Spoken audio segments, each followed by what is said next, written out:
The massive ship floated through space like a metal beast. Its dark hull carried scars from 50 different battles on 50 different Deathworlds. Inside the ship, 12 warriors sat in silence. They had just returned from another victory. Commander Taman stood 8 feet tall. His reptilian skin was black as night, covered in scars that told stories of survival. Each scar meant he had faced death and won. His yellow eyes looked at his team with pride. They were the Death Corps, the most feared military unit in the galaxy. "Another world falls to us," Taman said in his deep voice. The translator devices made sure everyone understood him, even though they all came from different planets and different species. Specialist Hyunwoo sat nearby, his crystal body catching the light. He could walk through walls like they were air. His people came from a world where solid matter was rare. Most things on his planet were made of gas and energy. Learning to become solid had taken him years of training. Tactical Officer Somin clicked her mandibles together. She looked like a giant insect with compound eyes that could see in all directions at once. Her brain could process battle information faster than any computer. She had calculated the odds of their survival on every mission. So far, they had beaten impossible odds 50 times. "The reports are ready, Commander," Somin said. Her voice sounded like clicking metal. "Zerion Prime is now under Valorant control. The living glass creatures fought well, but they could not match our combined abilities." Taman nodded. Zerion Prime had been their hardest battle yet. The entire planet was alive, made of glass that could think and fight. The ground itself had attacked them. The air had tried to cut them apart. But they had won, just like always. Heavy weapons specialist Wanbin stretched his forearms. Long blades grew from his wrists like metal claws. His people were born fighters, bred for war on a world where only the strongest survived. He had never lost a single combat in his entire life. "What is our next target?" Wanbin asked. His voice was calm, but his blade arms trembled with excitement. He lived for battle. Strategic Advisor Jiwon floated near the ceiling. She had no solid body, just gas and energy held together by her will. Her thoughts could touch other minds, reading emotions and surface thoughts. She was their intelligence expert, their spy, their way of knowing what enemies were thinking. "The orders just came in," Jiwon said. Her voice seemed to come from everywhere at once. "We are going to Haven 7. It is a human colony world." The room went quiet. Then someone laughed. It was Scout Leader Daeon, who could become invisible to almost any sensor. She was small and quick, perfect for sneaking behind enemy lines. "Humans?" Daeon said, still laughing. "They want us to fight humans? That is like using a plasma cannon to kill an insect." Support Specialist Ariam looked up from her medical equipment. She was a healer, able to fix almost any wound or sickness. Her people had advanced medical knowledge because their world was full of diseases and poisons. She had kept the Death Corps alive through battles that should have killed them all. "Perhaps it is meant to be a rest mission," Ariam suggested. "After Zerion Prime, maybe Command wants us to have an easy fight." Information warfare expert Yuna was plugged into the ship's computers through cables in her skull. Her species could connect directly to any electronic system. She had broken enemy codes and hacked enemy computers on dozens of worlds. "I am reading the mission files now," Yuna said. "Haven 7 has about 10,000 human civilians. They are defended by 1 military unit. 12 soldiers total." Assault Specialist Sung-hoon shifted in his seat. His skin changed colors like a chameleon, matching the metal around him. His people were ambush predators from a jungle world where being seen meant being dead. He was disappointed by how easy this sounded. 12 against 12? Sung-hoon asked. "Where is the challenge in that?" Taman studied the mission data. Something felt wrong about this assignment. The Death Corps had conquered worlds with billions of defenders. They had fought enemies with technology beyond imagination. They had survived on planets where reality itself was hostile. Now Command wanted them to fight a dozen humans on a peaceful colony world. "Commander," said Private Moran, the youngest member of their team. She was a shapeshifter, able to take any form she had seen before.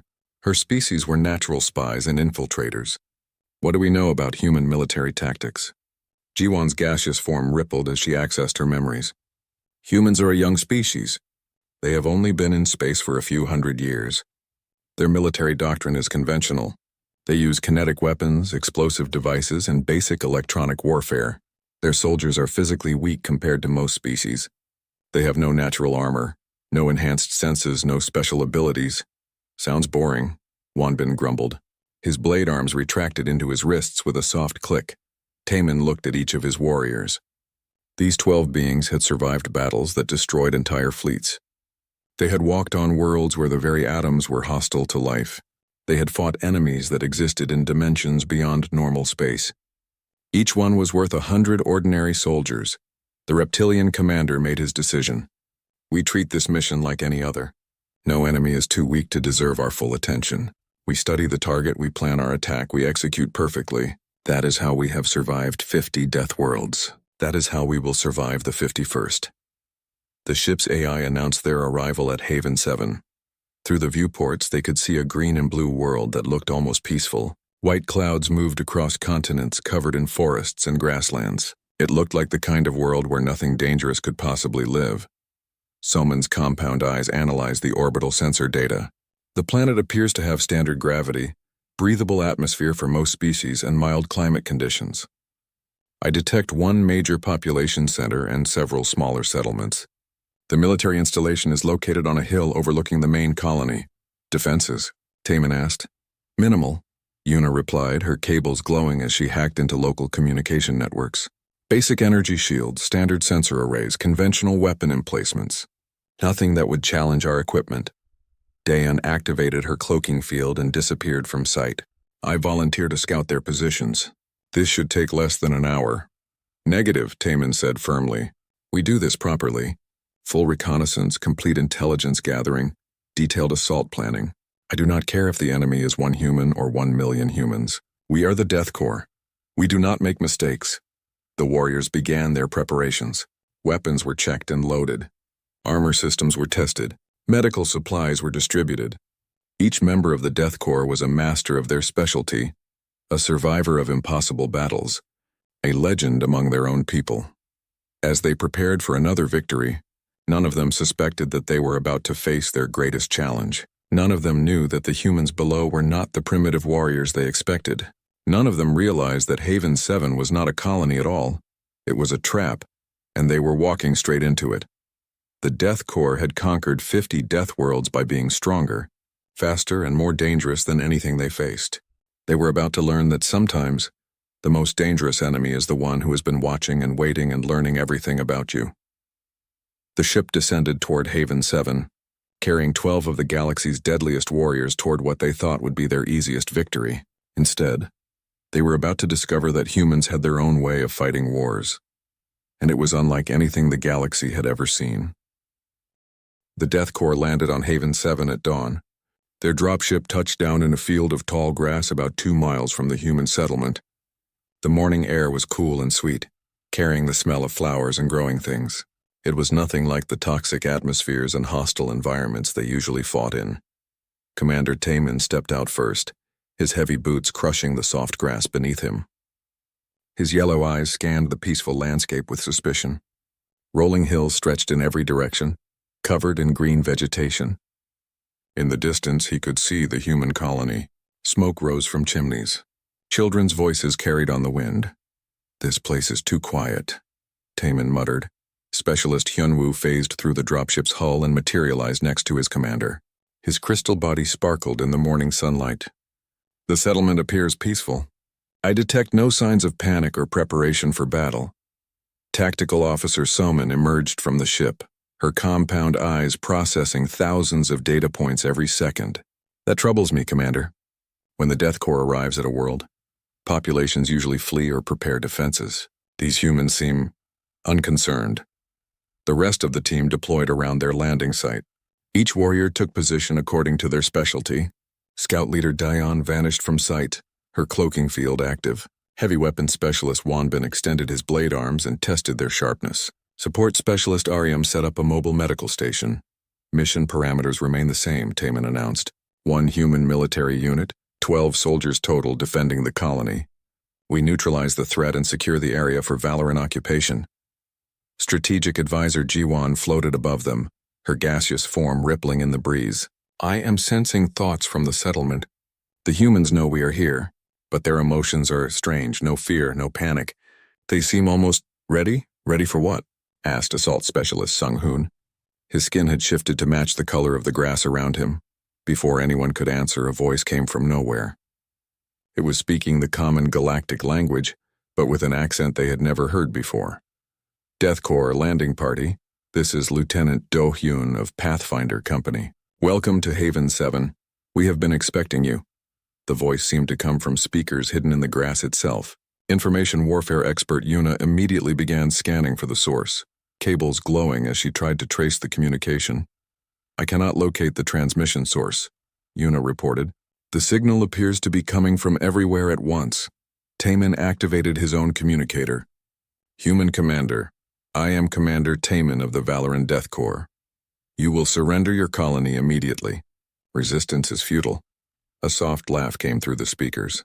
Commander, with respect, I think you misunderstand the situation. This is not a colony. This is a military installation.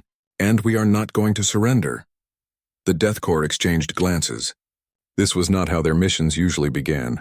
Most enemies either fled in terror or began shooting immediately. They did not make polite conversation. Your choice, human, Taman growled. Death Corps, begin standard intimidation protocol. The 12 warriors moved into formation. It was a sight that had broken the will of countless enemies. Taman roared, a sound that could shatter glass and stop hearts. Wanbin's blade arms extended to their full length, gleaming like swords. Sung-hoon became a shifting shadow, appearing and disappearing like a nightmare. Each member of the Death Corps displayed their most terrifying abilities. The intimidation protocol had never failed. Even the bravest enemies felt fear when facing the combined might of 12 different species' most dangerous warriors. But from the human settlement came only silence. Then after a long moment, that same calm voice spoke again. Is that it? Because if you are finished with your display, we should probably get started. Private Moran shifted into her battle form, becoming a creature of claws and teeth. Commander, something is wrong here. Humans should be terrified. Perhaps they are too stupid to understand the danger, suggested Wanbin.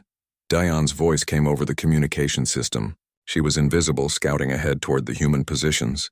I am approaching their defensive perimeter. I can see the human soldiers now. There are exactly 12 of them as reported. They appear calm and ready for combat. Eliminate the sentries, Taman ordered. Begin the assault. Dian moved through the grass like a ghost. Her species had perfected the art of silent killing. She had eliminated hundreds of enemies without ever being detected. The human sentry stood with his back to her, apparently staring at nothing.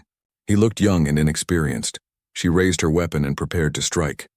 At the last second, the human turned and fired a single shot from his primitive kinetic weapon. The bullet struck Dayan in the exact spot where her species' brain was located, the one vulnerable point in her otherwise armored body. Dayan collapsed, unconscious, but alive. Her cloaking field failed, revealing her position. Sentry down.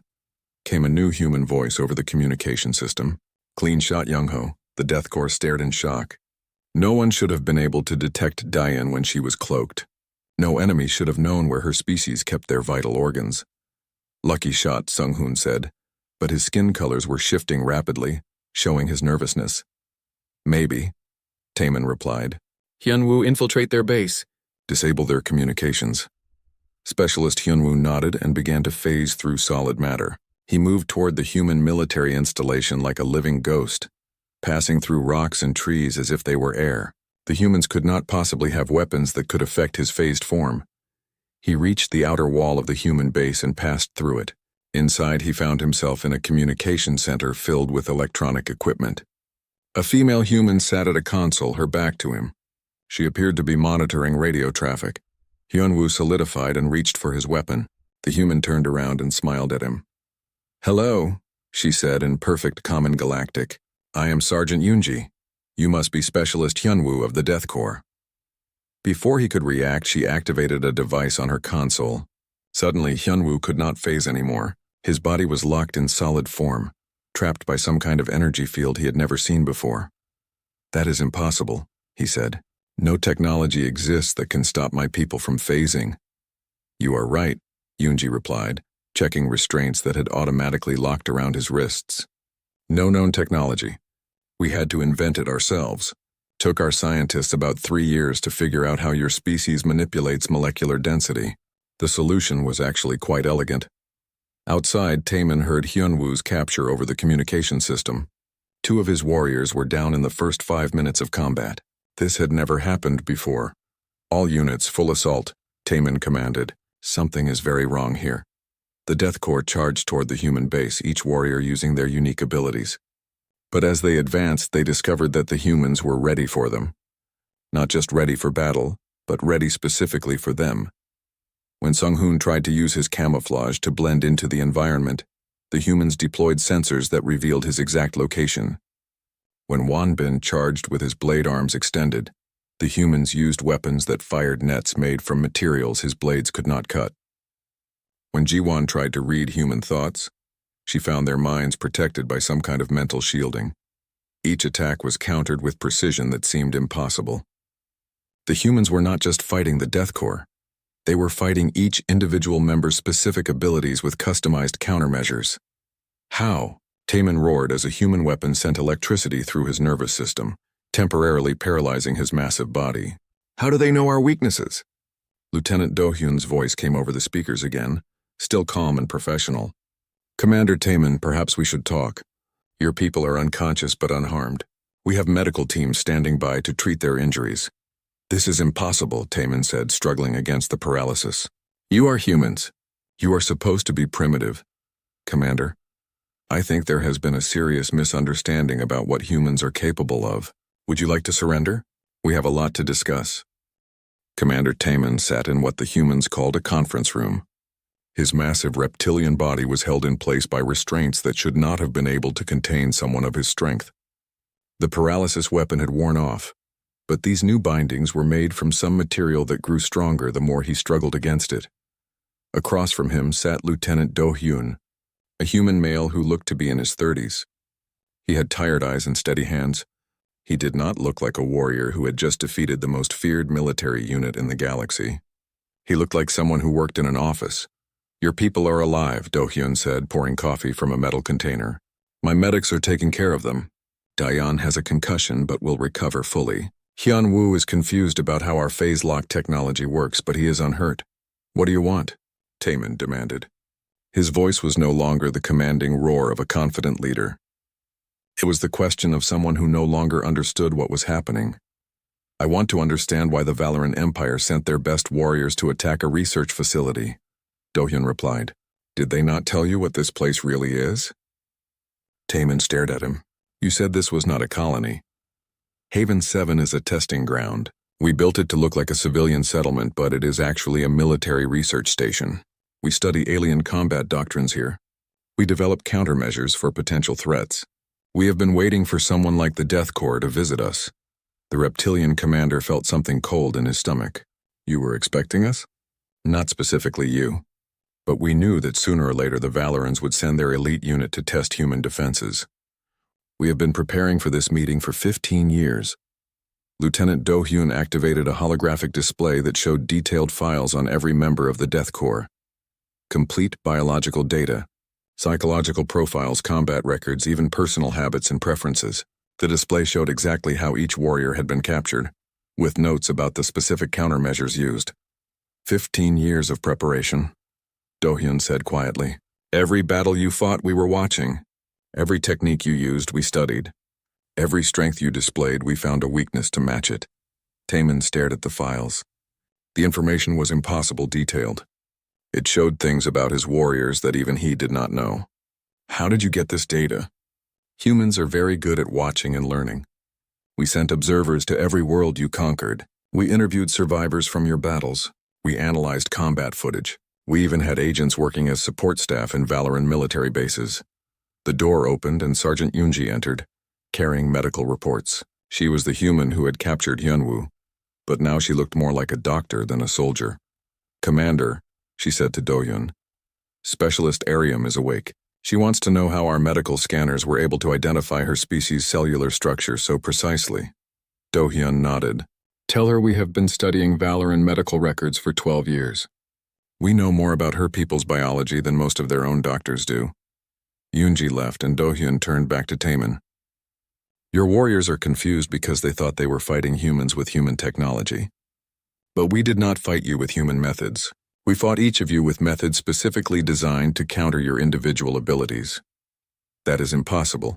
Taman said. There are thousands of species in the galaxy. No one could prepare for all of them. You are right. We could not prepare for all of them. So we focused on the most dangerous ones first. The Death Corps was at the top of our list.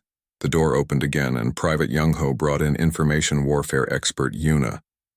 She was conscious but looked stunned. Her cables were disconnected from any computer systems and she kept staring at her hands like she did not understand them. Commander Taman, Yuna said weakly. They knew everything. Every security protocol we use, every encryption method, every communication frequency. When I tried to hack their systems, I found files about my own hacking techniques. They knew how I would attack their computers before I did it. Do-hyun gestured for Young-ho to help Yuna sit down. Your species connects to electronic systems through biological interface, correct? We developed that technology ourselves about 8 years ago. We know exactly how it works and exactly how to stop it. Taman felt the cold feeling in his stomach getting worse. You are saying that humans have been spying on the entire galaxy? Not the entire galaxy. Just the parts that might someday be a threat to humanity. We are a careful species, Commander. When we found out we were not alone in the universe, we decided to learn everything we could about our new neighbors before we introduced ourselves. More of the Death Corps were brought into the room as they recovered from their capture. Each warrior looked confused and defeated. These were beings who had never lost a battle, never been outmatched, never been caught completely off guard. Private Moran, the shapeshifter, was the most disturbed. Commander, they knew every form I could take. They had weapons designed for each shape. When I became a flying creature, they used nets. When I became something with armor, they used sonic disruptors. When I tried to become very small, they had sensors that could track my molecular signature. Heavy weapons specialist Wanbin looked at his blade arms, which were now secured in special sheaths. Their binding material is made from the same metal as my weapons, but with a different molecular structure. It is the only substance that can contain my blades without being cut. Assault specialist Sung-hoon was perhaps the most shaken. They could see me even when I was perfectly camouflaged. Their visual sensors work in spectrums my people did not know existed. Strategic advisor Ji-won floated near the ceiling, but her gaseous form looked dim and weak. I could not read their thoughts, Commander. Their minds are protected by some kind of mental shielding I have never encountered. It is like trying to touch smoke.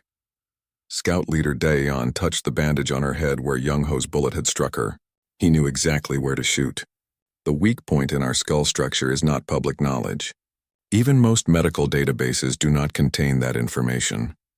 Lieutenant Do-hyun listened to each warrior's report with the attention of someone taking notes for a research project. Finally, he spoke again. I can see why this is difficult to understand. You have spent your careers fighting enemies who were trying to survive against superior opponents.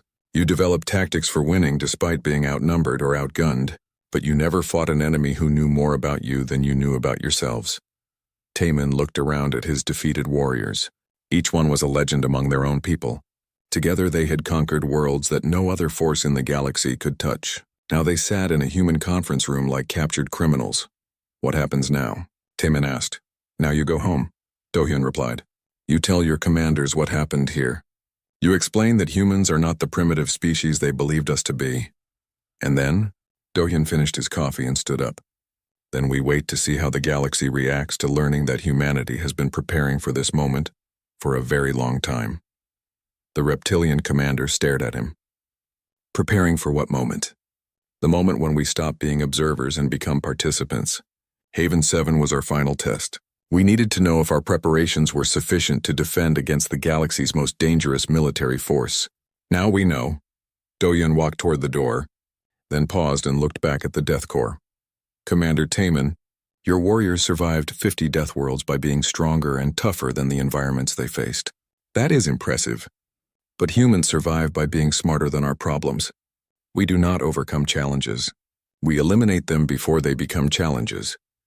He left the room, and the Death Corps sat in silence, finally understanding that they had not lost a battle. They had been part of an experiment, and the experiment was over. The medical bay on Haven 7 was unlike anything the Death Corps had ever seen. It was not just equipped to treat human injuries. The facility contained medical equipment designed for dozens of different alien species, specialized surgical tools, atmospheric processors for different breathing requirements, and treatment protocols for biological systems that humans should not have understood. Support Specialist Ariam lay on an examination table while Sergeant Yunji worked on her wounded arm. The human medic used instruments that seemed perfectly designed for Ariam's physiology. Her movements were confident and precise, like she had treated Ariam's species many times before. "How do you know our anatomy so well?" Ariam asked. The translator made her voice sound confused rather than hostile. Yunji looked up from her work.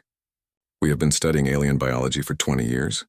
When we realized we would eventually meet other species, we decided we should be able to help them if they were hurt. But why would you care about helping aliens?" The human medic paused in her work. "Because that is what humans do. We help those who need help, even if they are different from us, even if they came here to hurt us." Ariam stared at her. "We did come here to hurt you. We came to conquer your colony and kill anyone who resisted." "I know," Yunji said simply. "That is why we prepared defenses. But preparing to defend ourselves does not mean we want to cause unnecessary pain. Your injuries are not severe, and they will heal completely." In another part of the medical bay, information warfare expert Yuna was connected to a human computer terminal. But instead of trying to hack their systems, she was reading files they had given her permission to access. What she found made her feel sick with fear. "Private Xiaoku," she called to the young human monitoring her access. "These files contain detailed analysis of every major military unit in known space. Not just the Death Corps. Everyone," Xiaoku nodded. "We call it the Threat Assessment Database. It contains information about any group that might someday pose a danger to human colonies. There are thousands of entries here." "How long have you been collecting this information?" "About 30 years, since we first detected alien radio signals. We knew we would not be alone forever, so we started preparing." Yuna scrolled through the files with growing horror. The humans had detailed profiles on military units from dozens of different species. They knew weapon specifications, tactical doctrines, leadership structures, even personal information about individual commanders. "This is impossible," she whispered. "No single species could gather intelligence on this scale. Humans are very good at working together when we need to," Xiaoku explained. "This project involved millions of people across hundreds of years. Spies, scientists, analysts, programmers, diplomats. Everyone contributed what they could." In the conference room, Commander Taemin was beginning to understand the true scope of human preparation. Lieutenant Do-hyun had shown him star charts marking every human observation post, listening station, and research facility scattered across the galaxy.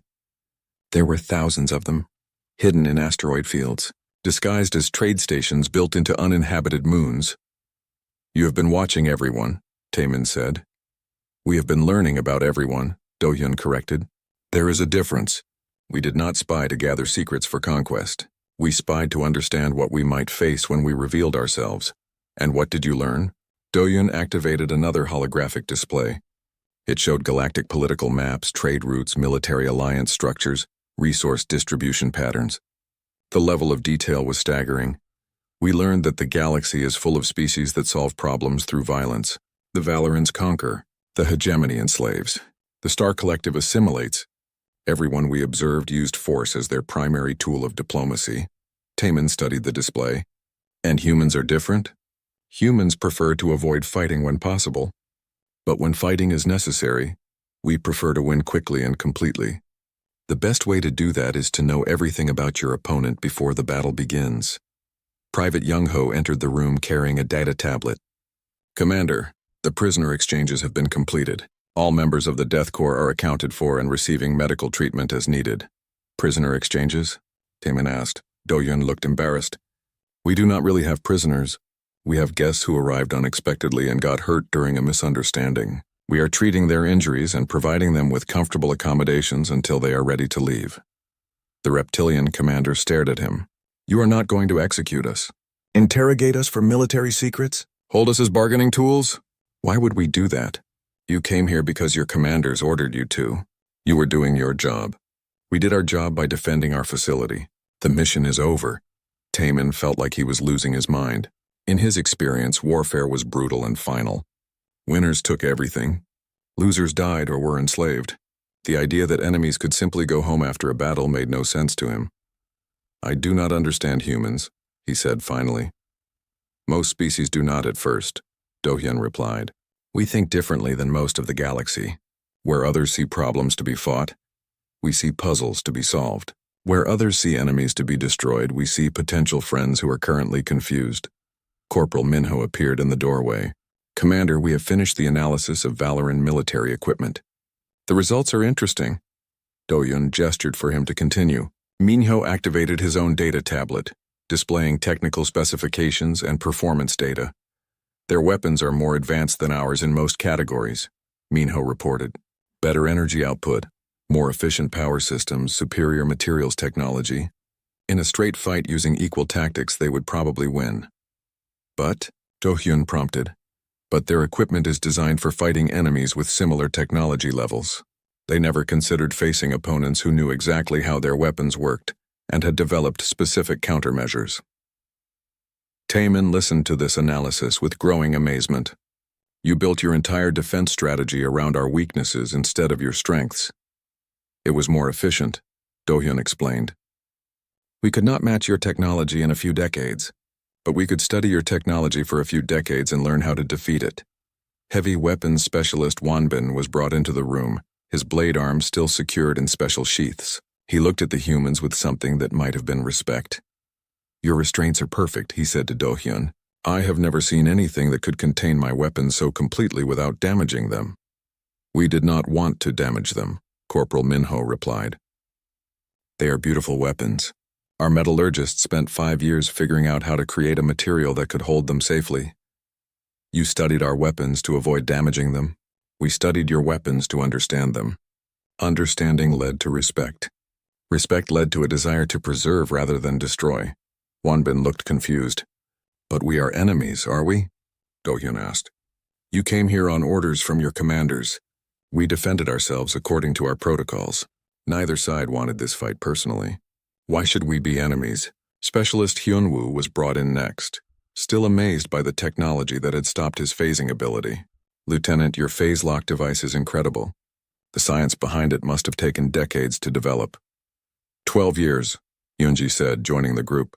Once we understood how your species manipulated molecular density, the solution was actually elegant. We just had to reverse the process. You could make a fortune selling that technology to other species. We are not interested in making fortunes. We developed it to defend ourselves, not to profit from it. One by one, the members of the Death Corps were brought to the conference room as they recovered from their capture. Each warrior had the same look of confusion and wonder. They had expected to fight primitive humans with simple weapons. Instead, they had encountered a species that seemed to understand them better than they understood themselves. Scout leader Daeun was the last to arrive. The bandage on her head covered the spot where Young-ho's bullet had struck her with impossible precision. Private Young-ho, she said to the young human, how did you know where to shoot? The weak point in our skull structure is classified medical information. Young-ho looked uncomfortable. We have been studying alien anatomy for medical purposes. Sometimes medical knowledge can be used for other things. You could have killed me with that shot. Yes, but I chose not to. The bullet was designed to cause unconsciousness, not death. We have non-lethal ammunition designed specifically for your species' physiology. Daeun stared at him. You developed non-lethal weapons for species you had never met, just in case you needed to fight them without killing them. That is correct. The scout leader looked around at her fellow warriors, then back at the humans. What kind of species prepares for war by trying to avoid death? Lieutenant Do-hyun smiled for the first time since the battle had begun. The kind of species that hopes someday we will not need to fight at all. 3 days later, the Death Corps sat in their own ship, preparing to return to Valoran space. Their wounds had been treated with impossible precision by human medics. Their equipment had been returned undamaged, even improved in some cases. The humans had fixed minor flaws in their armor and weapons that they had not even known existed. Commander Taemin stood in the ship's main briefing room, looking at the report he would have to give to Valoran Command. How could he explain what had happened on Haven 7? How could he make them understand that everything they thought they knew about humans was wrong? Commander, Tactical Officer Soman said, her compound eyes dim with fatigue. I have completed my analysis of the battle. The humans made no tactical errors. They executed a perfect defensive operation with minimal casualties on both sides. Minimal casualties, repeated heavy weapons specialist Wanbin. They defeated the Death Corps without seriously hurting anyone. I do not understand how that is possible. Strategic Advisor Jiwan floated near the ceiling, her gaseous form still rippling with confusion. I have been thinking about what Lieutenant Do-hyun told us. Humans have been preparing for galactic contact for 30 years. That means they knew about us before we knew about them. Specialist Hyun-woo materialized in his chair, his crystal body catching the light from the ship's displays. The phase lock technology they used on me is more advanced than anything my people have developed. They understood our abilities better than we do. That is what troubles me most, admitted. Information warfare expert Yuna. Their computer systems contain detailed files about every major species in the galaxy. They knew things about us that are not supposed to exist in any database. Scout leader Dayan touched the spot on her head, where the human bullet had struck her. Private Young-ho could have killed me with that shot. Instead, he chose to incapacitate me with surgical precision. What kind of warrior shows that level of control in combat? Support Specialist Ariam looked up from the medical equipment she had been studying. Sergeant Yoonji gave me copies of their medical research. They have developed treatment protocols for injuries and diseases that affect dozens of different species. This is medical knowledge that could save millions of lives. And they shared it with you freely, said Private Miran, who was currently in her natural form rather than any disguise. They did not demand anything in return. They just gave it to us because they thought it might be useful. Assault Specialist Sung-hoon's skin was shifting colors rapidly, a sign of his emotional distress. I do not understand their motivations. They prepared for war, but they do not want to fight. They developed incredible weapons, but they use them to avoid killing. They know our weaknesses, but they do not exploit them for conquest. Taemin looked at each of his warriors. These 12 beings were legends in their own right. They had conquered worlds that others considered impossible to defeat. They had survived battles that destroyed entire fleets. Now they sat in confused silence, trying to understand an enemy that had defeated them with kindness. What do we tell command? Asked Wonbin. Before Taemin could answer, their communication system activated. Lieutenant Do-hyun's voice filled the briefing room. Death Corps, this is Haven 7 Control. Are you ready for departure? We are ready, Taemin replied. Lieutenant, I must ask you something before we leave. What happens now? What are human intentions toward the galaxy? There was a pause before Do-hyun answered. That depends on how the galaxy reacts to learning about us, Commander. We have been hiding and preparing for 30 years. Now the preparation phase is over. And the next phase, integration. We want to join galactic civilization as peaceful members. We want to trade, to share knowledge, to help solve problems that affect everyone. But we will not allow ourselves to be conquered or enslaved in the process. Jiwon spoke up. Lieutenant, your species has capabilities that far exceed what most of the galaxy believes. Why reveal yourselves now? Because hiding has served its purpose. We learned what we needed to learn. We developed the capabilities we needed to develop. Now it is time to see if the galaxy can accept humans as equals rather than as prey. Taemin considered this. And if the galaxy cannot accept humans as equals? The pause was longer this time. When Do-hyun spoke again, his voice was sad but determined. Then we will defend ourselves. We would prefer not to, but we will if necessary. The galaxy has many species that solve problems through conquest. If they decide humanity is a problem that needs to be solved that way, they will discover we are very good at solving those kinds of problems too. The communication channel closed, and the Death Corps sat in silence for a long moment. Commander, Samin said finally, what will you tell Valoran Command about human capabilities? Taemin looked at the data files the humans had given them freely. Technical specifications, cultural information, even star charts showing the locations of some human facilities, information that any other species would have died to protect, shared openly because the humans wanted to start their relationship with honesty. I will tell them the truth, Taemin said. Humans are not the primitive species we thought they were. They are perhaps the most dangerous species in the galaxy, precisely because they do not want to be dangerous. I do not understand, said Daeon. Think about it. Every species we know uses their strengths to dominate others. Humans developed incredible strengths and chose not to use them for domination. They could have conquered half the galaxy by now if they wanted to. Instead, they stayed hidden and studied the rest of us to find ways to coexist peacefully. Wonbin extended his blade arms and looked at them thoughtfully. A species that could conquer but chooses not to. A species that could kill but chooses to heal. A species that could dominate but chooses to serve. Exactly. And that makes them more dangerous than any conqueror, because you cannot predict them using normal strategic thinking. The ship's engines powered up, and they began their journey back to Valoran space. Each member of the Death Corps spent the travel time writing their own reports, trying to capture the impossible experience of being defeated by an enemy who treated them as guests. When they arrived at Valoran Command, their report sent shockwaves through the military hierarchy. The Death Corps had never been defeated. They were invincible. They were unstoppable. Yet they returned from a simple colony mission with stories about humans who knew more about Valoran tactics than Valoran strategists did. Within hours, emergency meetings were called. Within days, other species throughout the galaxy learned what had happened. The implications were staggering.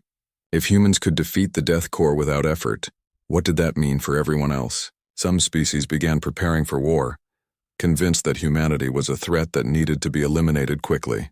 Others began preparing diplomatic missions, hoping to establish peaceful relations before any conflicts could begin. But deep in the intelligence networks of a dozen different governments, analysts began finding traces of human observation posts that had been watching them for decades, hidden facilities that had been recording their military exercises, listening stations that had been intercepting their communications. The galaxy slowly realized that humanity had not just revealed themselves. They had revealed that they had been watching everything all along. Commander Taman stood in the Valoran Command briefing room, facing a panel of his superior officers. They wanted details about human capabilities, human weaknesses, human intentions. They wanted to know how to defeat this new threat. "With respect, generals," Taman said, "humans are not a threat to be defeated. They are a puzzle to be understood. And I believe understanding them is the key to survival for all of us." "Explain," demanded the Chief of Staff. "Humans do not want to conquer the galaxy. They want to join it, but they will not allow themselves to be victims. If we treat them as enemies, they will become the most dangerous enemies we have ever faced. If we treat them as potential allies, they may become the most valuable allies we could ever have." The reptilian commander looked out through the briefing room's windows at the vast Valoran fleet assembled in orbit. Thousands of warships, millions of soldiers, the combined might of an empire that had conquered 100 worlds. "The choice is ours, generals. We can have humans as friends, or we can have them as enemies.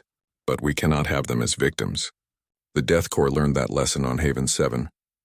In the end, the galaxy would discover that Commander Taman was right. Humanity had spent 30 years preparing not for conquest, but for the moment when they would no longer be alone. The question now was whether the galaxy was ready for that moment too.